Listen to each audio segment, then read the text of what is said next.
तो स्टूडेंट आज हम लोग पढ़ेंगे प्रायद्वीपी भारत से ही ये सतपुड़ा रेंज पढ़ेंगे और दक्कन पठार पढ़ेंगे। इसके अतिरिक्त भी कुछ और भी फैक्ट होंगे जो पढ़ेंगे, और जो भी आपको पढ़ाया जा रहा है ये सभी एग्ज़ामों के लिए लाभदायक होगा। ठीक है दोस्तों, वीडियो बनाया जाता है, बड़ा मेहनत किया जाता है इसके पीछे, और आप देखते हैं ठीक है, लेकिन लाइक सब्सक्राइब और शेयर करना ना भूला करें। ठीक है, चले शुरू करते हैं सतपुड़ा रेंज और दक्कन का पठार। तो यहाँ पे आप देखें, यहाँ पर ये जो रेड कलर में हम ये देखिए, यहाँ पर फिगर में देखिए, यहाँ पर ये वाला पॉइंट ये सतपुड़ा पर्वत है। ठीक है, सतपुड़ा, इसके उत्तर में क्या था, ये विंध्यन पर्वत था। ठीक है, तो आते हैं सतपुड़ा पर्वत। सतपुड़ा पर्वत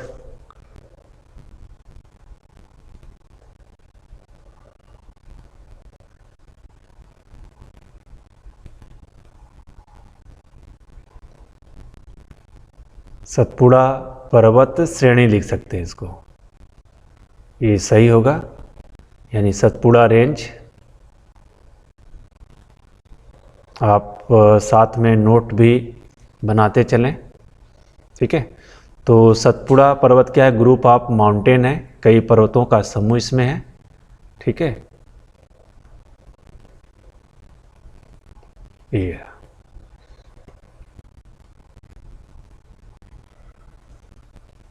तो यहाँ पे देख रहे हैं 3 पर्वत इसमें शामिल हैं। इसको कहा जाता है राजपीपला की पहाड़ी,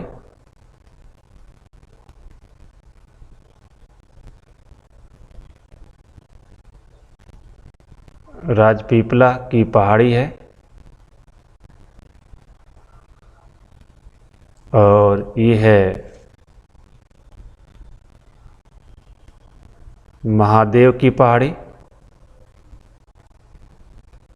महादेव की पहाड़ी है, और यहाँ पे ये जो देख रहे हैं आप मैकाल पर्वत, ये है मैकाल पर्वत। ठीक है, तो मैकाल पर्वत आप जानते हैं एमपी और छत्तीसगढ़ की सीमाओं में है। मैकाल पर्वत, महादेव ये मध्य प्रदेश वाला क्षेत्र मिलेगा। ठीक है, राजपीपला की पहाड़ी गुजरात मध्य प्रदेश का क्षेत्र मिलेगा यहाँ पर। ठीक है, और यहाँ पे देखें महादेव पहाड़ी में ही इसकी जो चोटी है, सबसे ऊंची चोटी है, कौन सा है, धूपगढ़ की चोटी, धूपगढ़ की चोटी है। और ये जहाँ पर है एमपी का पंचमढ़ी है, पंचमढ़ी यहाँ पर। ठीक है, तो क्वेश्चन पूछा जाता है कि सतपुड़ा पर्वत की सबसे ऊंची चोटी कौन सी है, तो आप बताएंगे धूपगढ़ की चोटी है, ये एमपी में है। ठीक, किस पर्वत में स्थित है, महादेव की पहाड़ी में स्थित है, और कहाँ पर है, पंचमढ़ी में है। पंचमढ़ी को सतपुड़ा पर्वत की रानी कहा जाता है। क्वेश्चन पूछा गया है सतपुड़ा पर्वत की रानी, सतपुड़ा पर्वत की रानी किसे कहा जाता है, तो आप बताएंगे पंचमढ़ी को। ठीक, ये एमपी में ये भी है। ठीक, और इसकी सबसे ऊंची चोटी है धूपगढ़ की चोटी है, जो मध्य प्रदेश में है। और इसकी दूसरी जो सबसे ऊंची चोटी है ये अमरकंटक की चोटी है, अमरकंटक चोटी है, ये मध्य प्रदेश में है, मध्य प्रदेश का शहडोल जिला, शहडोल जिला यहाँ पर है। ठीक है डियर फ्रेंड, आप समझ रहे हैं। तो अब इसको अगर लिखना चाहें तो ऐसे लिख सकते हैं, ठीक है। सतपुड़ा पर्वत श्रेणी कई पर्वतों का समूह है जिसमें राजपीपला की पहाड़ी, महादेव की पहाड़ी एवं मैकाल पर्वत को सम्मिलित किया जाता है। सतपुड़ा पर्वत की सबसे ऊंची चोटी धूपगढ़ की चोटी है। यह मध्य प्रदेश राज्य में स्थित है, ठीक है। पंचमढ़ी के निकट स्थित है। पंचमढ़ी को सतपुड़ा पर्वत की रानी कहा जाता है।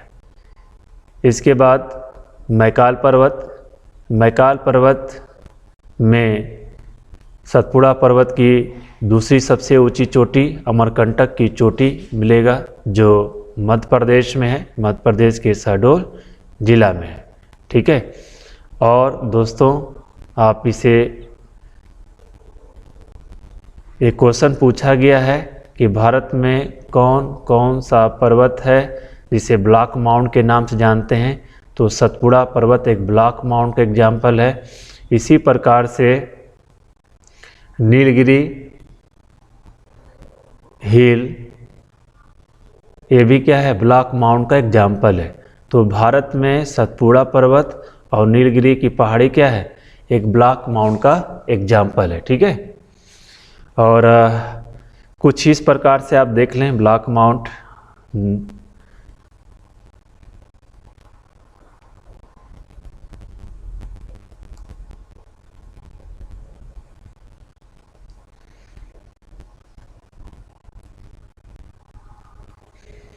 इधर ये विंध्यन पर्वत, विंध्यन रेंज है, और यहाँ पर ये सतपुड़ा पर्वत है, ये सतपुड़ा है, सतपुड़ा है, और यहाँ पर अजंता की पहाड़ी, अजंता की पहाड़ी है, ठीक है। और यहाँ पर ये जो है रिफ्ट वैली है, ये रिफ्ट वैली है। इसी रिफ्ट वैली से नर्मदा नदी प्रवाहित होता है, और यहाँ पर ताप्ती नदी,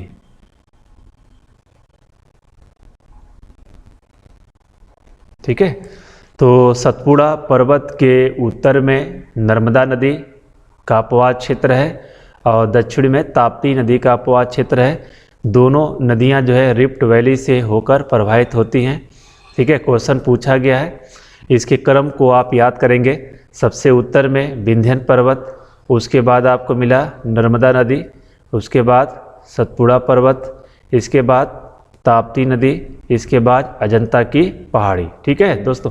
ये क्वेश्चन पूछा गया है, ठीक है। क्रम लगाने को भी आता है, और अगर इस सिस्टमेटिक आप याद कर लेंगे तो कई क्वेश्चन का जवाब दे पाएंगे। जैसे क्वेश्चन पूछा गया है कि नर्मदा नदी किन दो पर्वतों के मध्य से होकर प्रवाहित होता है, किन दो पर्वतों के मध्य से, तो विंध्यन पर्वत और सतपुड़ा पर्वत के मध्य भ्रंश घाटी या रिफ्ट वैली से होकर प्रवाहित होता है, ठीक है।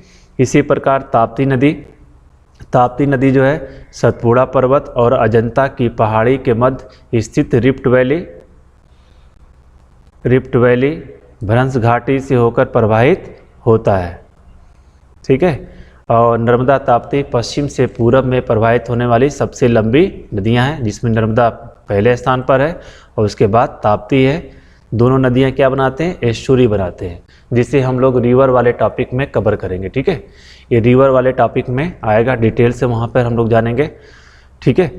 और ये जो आप सतपुड़ा पर्वत देख रहे हैं, अगर सबिन सिंह का बुक देखेंगे तो वहाँ पे इसके विषय में बताया गया है, ठीक है। अगर कोई स्थलखंड, ठीक है, ये जो आंतरिक बल है उसके कारण, ठीक है, ये अगर ये टूट करके नीचे सरक जाता है, यहाँ से ये स्थान ये नीचे सरक गया है, ठीक है, इधर से, और बीच वाला स्थान जो है अपना पूर्ववत स्थिति में बना रहता है, तो इसको क्या बोला जाता है, ब्लैक माउंट कहते हैं, ठीक है। ब्लैक माउंट के दोनों तरफ क्या है, भ्रंश घाटी, यहाँ पे रिफ्ट वैली है, देख रहे हैं रिफ्ट वैली है। और ये जो सतपुड़ा पर्वत है एक ब्लैक माउंट का एग्जाम्पल है, ठीक। इस प्रकार से एक ब्लैक माउंट का एग्जाम्पल है ये सतपुड़ा पर्वत। तो भारत में सतपुड़ा पर्वत श्रेणी और नीलगिरी की पहाड़ी क्या है, ब्लैक माउंट का एग्जाम्पल है। थोड़ा हम विस्तार से चर्चा करेंगे ये मैकाल पर्वत जो अमरकंटक की चोटी है। यहाँ से क्वेश्चन बनते हैं, इसको देखते हैं। ठीक है, ये जो मैकाल पर्वत है जिसका विस्तार मध्य प्रदेश छत्तीसगढ़ राज्य में मिलेगा, मैकाल पर्वत। ठीक है, मैकाल पर्वत की जो चोटी है वो कौन सा है, अमरकंटक की चोटी है, अमरकंटक की चोटी। और यहाँ से इस चोटी से दो नदियाँ निकलती हैं, एक है सोन नदी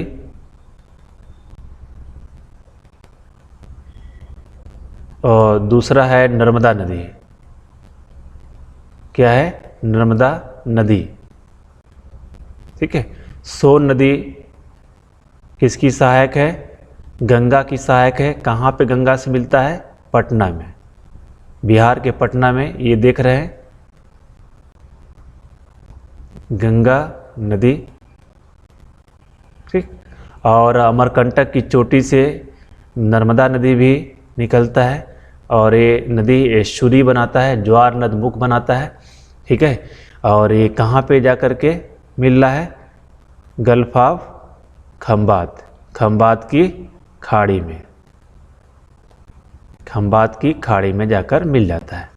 ठीक है, तो डियर फ्रेंड यहाँ से एक नदी और भी निकलता है, ये है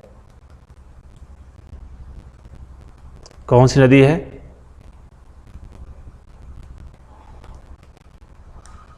महानदी। ये महानदी निकल रहा है। ठीक है, और ये कहाँ पे जाके मिलता है, बे ऑफ बंगाल, बंगाल की खाड़ी में मिलता है, बे ऑफ बंगाल में मिलता है, बंगाल की खाड़ी मिलता है। तो अगर क्वेश्चन पूछा जाए कि मैकाल पर्वत से कुल कितनी नदियाँ निकलती हैं पर्वत से, तो आप बता सकते हैं सोन नदी, नर्मदा नदी और महानदी। ठीक है, लेकिन पूछा जाए कि अमरकंटक की चोटी से कुल कितनी नदियाँ निकलती हैं, दो निकलती हैं, सोन नदी और नर्मदा नदी। ठीक है, और जब रिवर पढ़ेंगे तो इसको हम डिटेल्स पढ़ेंगे, सोन नदी, नर्मदा नदी और महानदी के विषय में। तो ये रहा सतपुड़ा पर्वत। तो आपने सतपुड़ा पर्वत में आप देखा कि सतपुड़ा पर्वत राजपीपला की पहाड़ी, ये राजपीपला की पहाड़ी। ठीक है,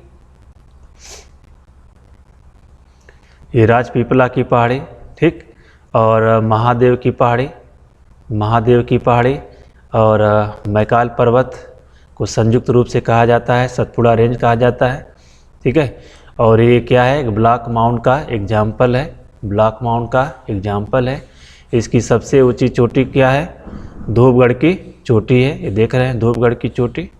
ठीक है, किस पहाड़ी में स्थित है, महादेव की पहाड़ी में स्थित है, महादेव की पहाड़ी में। ठीक, कहाँ पर है, मध्य प्रदेश के पंचमढ़ी में है। और जो पंचमढ़ी है इसे सतपुड़ा पर्वत की रानी कहा जाता है, देख रहे हैं सतपुड़ा पर्वत की रानी कहा जाता है। मैकाल पर्वत की सबसे ऊंची चोटी अमरकंटक की चोटी है, शहडोल जिला में है। ठीक है, और ये रहा। इसके बाद आप देख रहे हैं मैकाल पर्वत से दो नदियाँ निकलती हैं, सोन नदी, ये सोन नदी निकलता है और उसके बाद ये नर्मदा नदी निकल रहा है। ठीक है, जबकि मैकाल पर्वत से तीन नदियाँ, ये महानदी भी है, देख रहे हैं महानदी में निकल रहा है।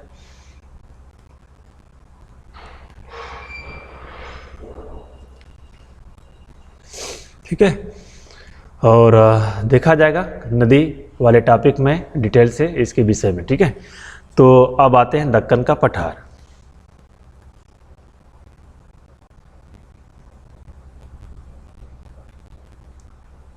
डियर फ्रेंड, आप लोग जो है एटलस में आप इसको मार्क भी करते चले और नोट भी करते चले। ठीक है, यहाँ पे कंप्लीट ज्योग्राफी पढ़ाया जाएगा आपको। ठीक, कंप्लीट ज्योग्राफी, पहले जो पार्ट लिए गए हैं वो इंडियन ज्योग्राफी और वर्ल्ड मैपिंग के लिए गए हैं। उसके बाद physical geography, oceanography, climatology, physical geography पढ़ाया जाएगा। और उसके बाद भी बहुत से टॉपिक है, पॉपुलेशन है, ठीक है, एग्रीकल्चर है, इकोनॉमिकल ज्योग्राफी सब देखा जाएगा, ठीक है। अभी दक्कन का पठार, तो आप दक्कन का पठार यहाँ पर थोड़ा सा देख लें, दक्कन का पठार, ठीक है, दक्कन का पठार, ठीक है, आप यहाँ देख रहे हैं दक्कन का पठार। तो दक्कन का पठार देख रहे हैं हम लोग, ठीक है, ये दक्कन का पठार यहाँ पर, इसका जो ढाल देख रहे हैं आप, ये ढाल कैसे मिलेगा, उत्तर पश्चिम से दक्षिण पूरब, ठीक है, ये है इसका ढाल, या कह सकते हैं इसका ढाल वही ढाल है जो प्रायद्वीपीय भारत का ढाल है, ठीक है। तो दक्कन पठार, इसको दक्कन ट्रैप भी कहा जाता है, दक्कन ट्रैप कहा जाता है। ट्रैप मतलब जो लावा जो है बीच बीच जो सुराखों में प्रवेश कर गया है उससे ट्रैप का निर्माण हुआ है, ठीक है, दक्कन ट्रैप के नाम से जानते हैं। ऐसा माना जाता है कि क्रिटेशियस काल में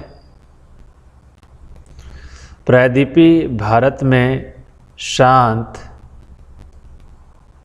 दरारी प्रकार के ज्वालामुखी उद्भेदन से निकले मैग्मा रूपी लावा के जमाव से हुआ है। ठीक सही सुना दोस्तों, एक क्रिटेशियस काल में यहाँ पर प्रायद्वीपीय भारत में ज्वालामुखता का प्रोसेस हुआ, वोल्केनिक प्रोसेस हुआ, जिसकी वजह से क्या हुआ, जो मैग्मा है उन परतों को तोड़ते हुए बाहर आया, ठीक है। चूँकि ये दरार था, इसी दरार के साथ आया है, इसलिए शांत दरारी प्रकार का ज्वालामुखी हुआ, ठीक है। इसमें जो मैग्मा का जमा हुआ है और उससे एक चट्टान का निर्माण हुआ जिसको हम बोलते हैं बेसाल्ट चट्टान, ठीक है, बेसाल्ट चट्टान। और बेसाल्ट चट्टान या कैसे एसिडिक और बेसिक दो प्रकार के जो लावा होते हैं। बेसिक लावा जिसमें सिलिका की मात्रा क्या होता है, कम होता है, ठीक है, ये बहुत पतला होता है, तो क्या होता है, दूर तक फैलता है, ठीक, इसका क्या होता है, फैलाव दूर तक होता है, क्यों, क्योंकि ये कम चिपचिपा होता है, इससे पठार का निर्माण होता है, ठीक है। जब सिलिका की मात्रा अधिक होता है तो लावा क्या होता है, गाढ़ा होता है, बहुत जल्दी या बहुत तेज़ी से इसका जमा होता है, इससे जो है शंकु का निर्माण होता है, ज्वालामुखी शंकु कोण का निर्माण होता है, ठीक है। तो यहाँ पे जो बेसाल्ट चट्टान का निर्माण हुआ है, ठीक, इसी बेसाल्ट चट्टान का दीर्घकालिक क्या अनाच्छादन क्रिया हुआ, अनाच्छादन की क्रिया हुआ, ठीक, अनाच्छादन मतलब इसमें अपक्षयन और अपर्दन की क्रिया हुआ। यहाँ पे अपक्षयन का मतलब होता है चट्टान का अपने स्थान पर क्या टूटने फूटने की क्रिया को क्या बोलते हैं, अपक्षयन बोलते हैं, ठीक है।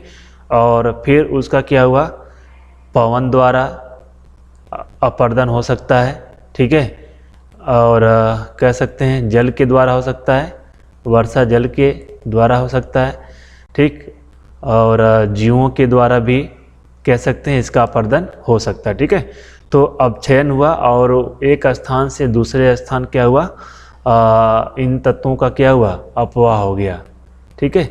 इससे क्या हुआ, एक मिट्टी का निर्माण हुआ जिसे हम काली मृदा के नाम से जानते हैं, काली मृदा। और काली मृदा किसके उत्पादन के लिए जाना जाता है, कपास के लिए, इसलिए इसको कपासी मृदा भी कहा जाता है, ठीक है।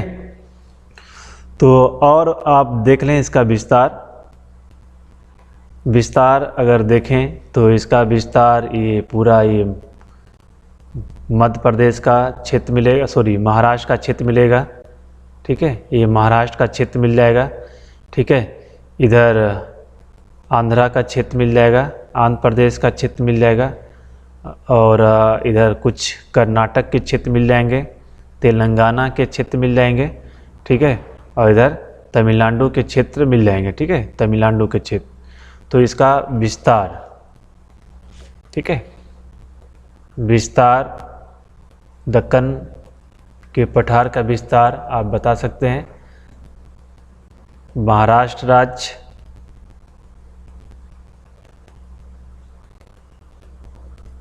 आंध्र प्रदेश, कर्नाटक का कुछ भाग, ठीक है, इसी प्रकार तमिलनाडु, उत्तरी तमिलनाडु का कुछ भाग यहाँ पर। तो इसका विस्तार देखा जा सकता है। और गुजरात, सौराष्ट्र वाला क्षेत्र जो है, ठीक, गुजरात, यहाँ पे दक्कन पठार का विस्तार मिलेगा, ठीक है। तो दक्कन पठार का निर्माण जो है क्रिटेशियस काल में शांत दरारी प्रकार के ज्वालामुखी उद्भेदन के पश्चात हुआ है, ठीक। इस प्रकार के लावा से बेसाल्ट चट्टान का निर्माण होता है। किस प्रकार के चट्टान? बेसाल्ट प्रकार के चट्टान का निर्माण होता है। इसके अपक्षयन अपर्दन से किस प्रकार की मृदा का विकास होता है? काली मृदा का विकास होता है। और काली मृदा किसके लिए महत्वपूर्ण होते हैं? कपास के लिए, इसलिए इसको कपासी मृदा कहते हैं। और भारत में जो काली मृदा है इसका सर्वाधिक विस्तार कहाँ मिलेगा? महाराष्ट्र में। तो डियर फ्रेंड, आप समझ सकते हैं कि जहाँ पर ये काली मृदा है वहाँ कपास का उत्पादन होता है। और कपास किसके लिए कच्चा माल का काम करता है? सूती वस्त्र उद्योग, ठीक है। तो सूती वस्त्र उद्योग, ठीक है, ये सूती वस्त्र उद्योग जो है उन्हीं क्षेत्रों में लगाए गए हैं, ठीक है, जहाँ पर क्या मिलता है? कच्चा माल के रूप में कपास मिलता है, ठीक है। कच्चा माल के रूप में क्या मिलता है? कपास मिलता है, ठीक। और आप सर्च कर सकते हैं कहाँ कहाँ पर, तो महाराष्ट्र क्षेत्र में, ठीक है, ये सूती वस्त्र उद्योग मिल जाएगा। गुजरात क्षेत्र में आपको वस्त्र उद्योग मिल जाएगा, ठीक है। और यही लीड करते हैं भारत में सबसे अधिक सूती वस्त्र का जो है उत्पादन करने वाले यही राज्य हैं, महाराष्ट्र और गुजरात है, ठीक है। और दक्कन पठार का जो स्लोप है, ढाल, अभी आपको दिखाया गया है। इसका जो ढाल है वो कैसे है? उत्तर पश्चिम से दक्षिण पूरब की ओर है, ठीक है। और इम्पॉर्टेंट क्या हो गया?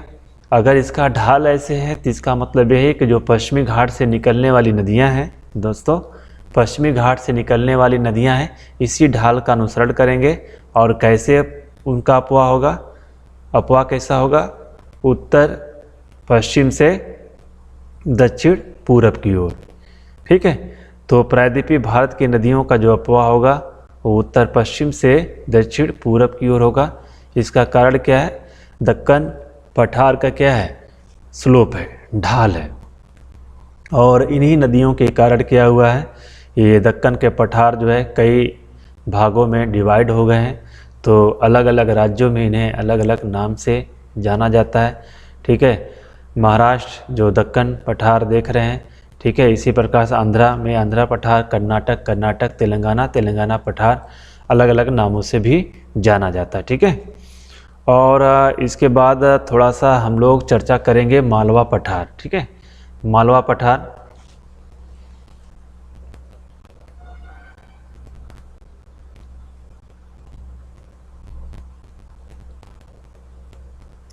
मालवा पठार, और ये क्वेश्चन भी पूछा गया है मालवा पठार से।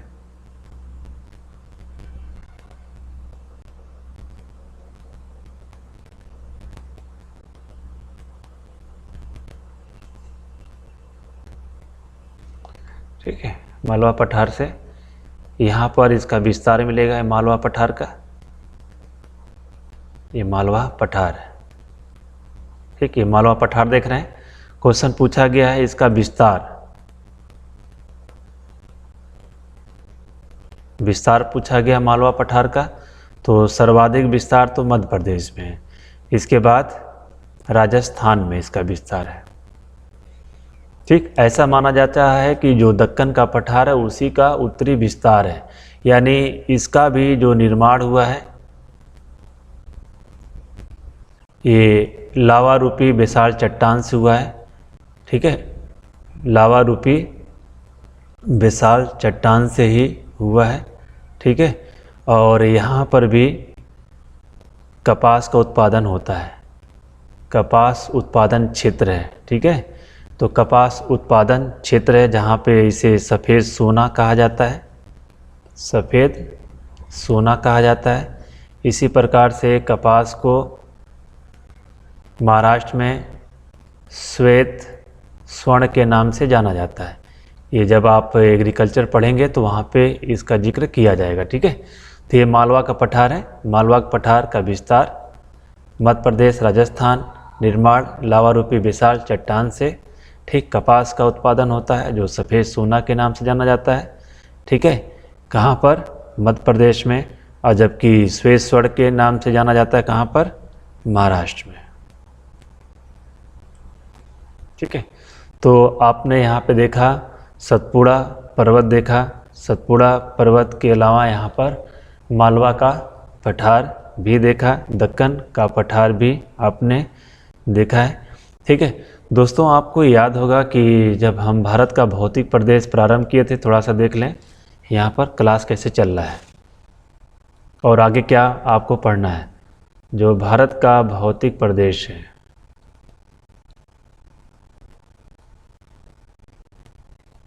ठीक, तो भारत का जो भौतिक प्रदेश है इसको 5 वर्गों में विभाजित किया गया था, 5 वर्गों में। ठीक, जिसमें उत्तर भारत का पर्वतीय प्रदेश जो आपने पढ़ा है। ठीक, इसमें आपने क्या पढ़ा है? ट्रांस हिमालय पढ़ा। देख लें क्लास किस तरीके से चल रहा है। इसके बाद क्या आपको मिलेगा? ट्रांस हिमालय और आंतरिक हिमालय, ये पढ़ाया जा चुका है। ठीक, इसके बाद मिलता है उत्तर भारत का विशाल मैदान, उत्तर भारत का विशाल मैदान। ठीक, इसके बाद दक्षिण भारत या प्रायद्वीपीय भारत, दक्षिण भारत का पर्वतीय प्रदेश। ठीक, और आपने इसको पढ़ा है। इसके बाद तटीय मैदान और तट पढ़ना है। ठीक, ये तट पढ़ना है। यहाँ से क्वेश्चन कोस्टल रीजन। ठीक है, और इसके बाद आपको द्वीप पढ़ना है। ठीक, ये है टॉपिक। लेकिन आपने यहाँ पर उत्तर का पर्वतीय प्रदेश, उत्तर भारत का विशाल मैदान और दक्षिण भारत का पर्वतीय प्रदेश पढ़ लिया है, प्रायद्वीपीय भारत का पर्वतीय प्रदेश। इसमें एक टॉपिक और है, दर्रा है। ठीक है, तो दर्रा भी पढ़ना है। तो इसके बाद का जो टॉपिक होगा वो है दर्रा है। ठीक है, तो दोस्तों इसको हम नेक्स्ट वीडियो में आपको दर्रा पढ़ाएंगे। इसके बाद जो क्लास चलेगा वो है तटीय मैदान और द्वीप को लेकर के। इसके बाद हम लोग आ जाएंगे भारत की नदियाँ लेकर के आ जाएंगे, जिसमें उत्तर भारत की नदियाँ और प्रायद्वीपीय भारत की नदियाँ देखा जाएगा। Thank you.